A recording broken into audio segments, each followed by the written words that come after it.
Épisode 4, le jour le plus long, par Rachid Harawa, Allah yarhamou. Voilà votre dortoir. Un lit pour chacun, une armoire pour deux. Le sergent-chef qui se tenait sur l'entrée n'avait pas l'air commode. On sentait chez lui le militaire aigri et fatigué par tant d'années à surveiller des bambins turbulents. Je rentrais donc au dortoir et l'œil alerte, je repérais dans un coin 2 lits superposés vides et le plus naturellement au monde, je posais sur le matelas d'en bas ma lourde valise, tandis que mon nouveau copain préféra prendre la place de haut. « Eh vous deux !» me lança un grand gaillard en survêt. « Les 2 places sont déjà prises. Allez chercher ailleurs. » Ça commence bien. Mais il se prend pour qui celui-là ? Je décompresse illico, me rappelant la promesse faite à papa d'éviter les bagarres.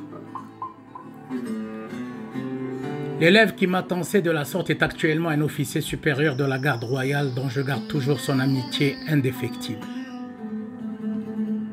Plus tard, lorsque les jeunes pensionnaires sont fixés, on nous demanda de mettre le survêt pour aller faire la visite médicale.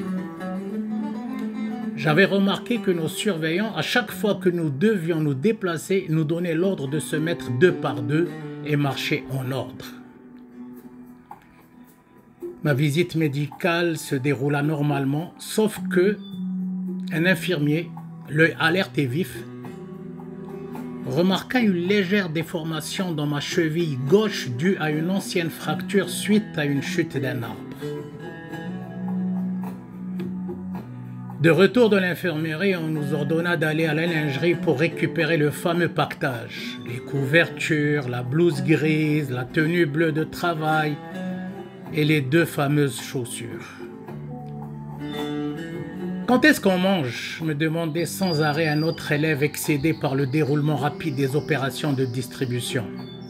« Je crois qu'on ne mangera pas aujourd'hui, car on dit qu'on va descendre aux classes pour récupérer les livres, lui lançai-je pour le faire sourire. Résigné, il ouvrit son sac et s'est rabattu sur un pot de raibi en marmonnant des jurons incompréhensibles. Soudain, une odeur exquise de tabac envahit tout le dortoir. L'adjudant Jéhoui, le responsable du dortoir, arrive. La pipe de ce magnifique adjudant était devenue légendaire. L'odeur du tabac Amsterdam le précédait toujours, ce qui nous mettait toujours sur nos gardes. Il est midi, que tout le monde se mette 2 par 2 devant le bâtiment. C'est l'heure d'aller au réfectoire. C'est quoi le réfectoire ? Demandai-je à un élève à côté de moi. Aucune idée, me dit-il. La formation colorée en rouge-bordeaux se met en marche, devancée par l'intrépide adjudant. Et soulagé, j'avais remarqué qu'elle se dirigeait droit vers le restaurant. Ainsi donc, le mystérieux réfectoire n'est autre que le fameux restaurant qui m'a ébloui lors du passage du concours.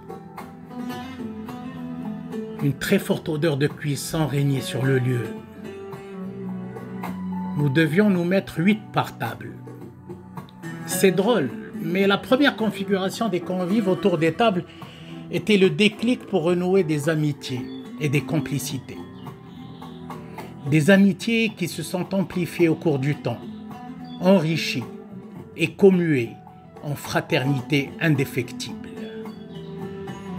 Juste après le déjeuner, on nous avisa qu'on pouvait aller se détendre au foyer ou dans les salles de jeu. C'était ces 2 bouffées d'oxygène, même éphémères, qui nous ont donné la force d'affronter les rigueurs du règlement. L'après-midi était destiné à la reconnaissance des classes, des casiers et surtout la visite de la bibliothèque pour recevoir les nombreux manuels scolaires. L'heure H approchait car nos profs allaient nous être présentés dès le lendemain.